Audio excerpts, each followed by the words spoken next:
Hello and welcome back to the channel. I'm your host, and in today's news, while the world is still reeling from the bombshell that Prince Harry and Meghan are quitting as senior royals, the situation has gotten messier.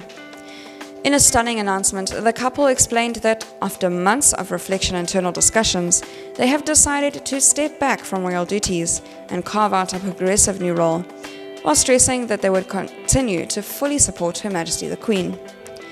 Just hours later, Buckingham Palace reacted via a public statement, and suddenly everything's much more complicated. Discussions with the Duke and Duchess of Sussex are at an early stage.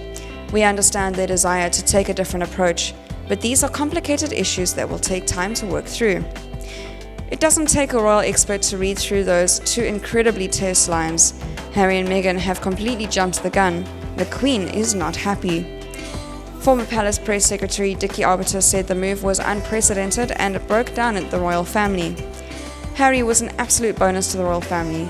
He had a tremendous attitude to his work. He brought a lot of joy to a lot of people. It's a breakdown in the royal family. Something has gone wrong.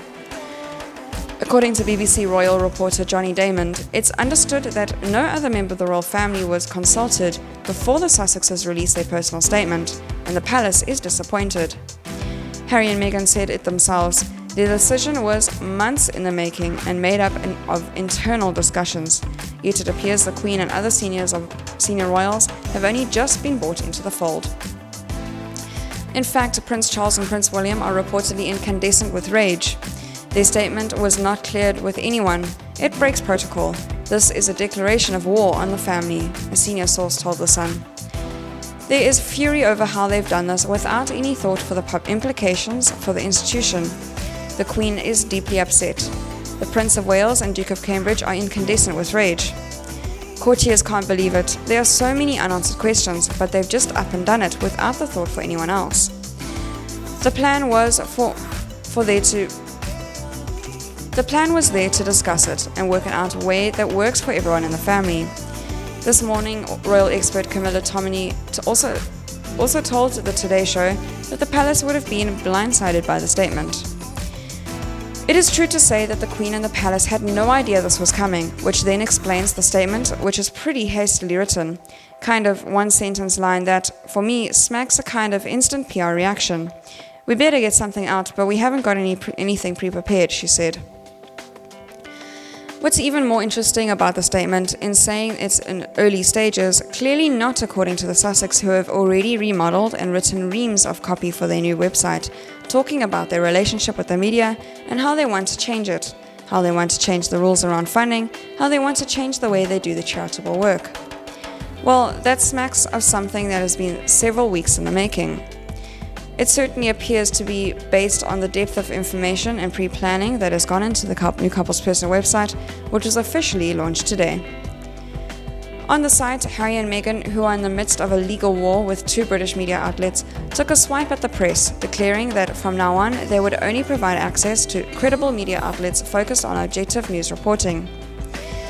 In an extraordinary move, they also went on to call out UK-based royal reporters specifically, hinting that they were blamed for misreporting all over the globe. Britain's royal correspondents are regarded internationally as credible sources of both the work of the members of the royal family as well as their private lives. Their statement read, "This misconception propels coverage that is often carried by other outlets around the world, amplifying frequent misreporting." The website also provides further information about their plans for media relations in the future, as well as a detailed explanation of their current funding structure. This week, Harry and Meghan returned to royal duties after a successful secret 6-week break into Canada over Christmas, and it is understood arrangements are now being made to allow them to live there for a significant portion of the year. In the statement, the royal couple explained that it comes after months of reflection and internal discussions. We have chosen to make a transition this year in starting to carve out a progressive new role within this institution.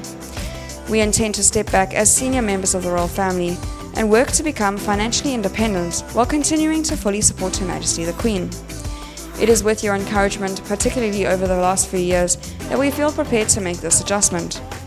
This geographic balance will enable us to raise our son with an appreciation for the royal tradition into which he was born, while also providing our family with the space to focus on the next chapter, including the launch of our new charitable entity.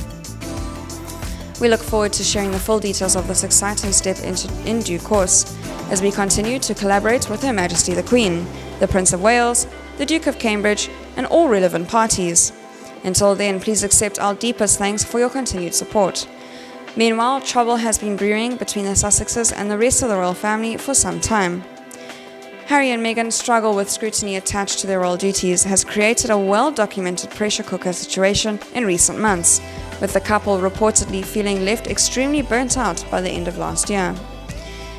In October, they took the extraordinary step of speaking candidly about their issues in a documentary filmed during their tour to South Africa, shortly before announcing they will be suing 2 British media outlets. Speaking to ITV reporter Tom Bradby on the tour, Meghan admitted she was not okay and had been finding it difficult to adopt the stiff upper lip approach of the British royals. She explained that while she never thought her life with Harry would be easy, she'd thought it would be fair. It's not enough to just survive something. That's not the point of life. You've got to thrive and feel happy. The couple has been juggling their desire for more privacy with their responsibilities as high-profile senior royals for more than a year now. They came under fire for their handling of Archie's birth announcement last May after shunning royal protocol and keeping the media in the dark about the news until hours later, before refusing to pose for the traditional post-birth picture and then holding a private christening. And in their statement on Thursday, Harry and Meghan made it clear that their decision to split their time between North America and Britain was largely influenced by the way they plan to raise their son. This geographic balance will enable us to raise our son with the appreciation for the royal tradition in which he was born, while also providing our family with a space to focus on the next chapter, including the launch of our new charitable entity, they said. Thank you very much for listening, and we'll see you next video.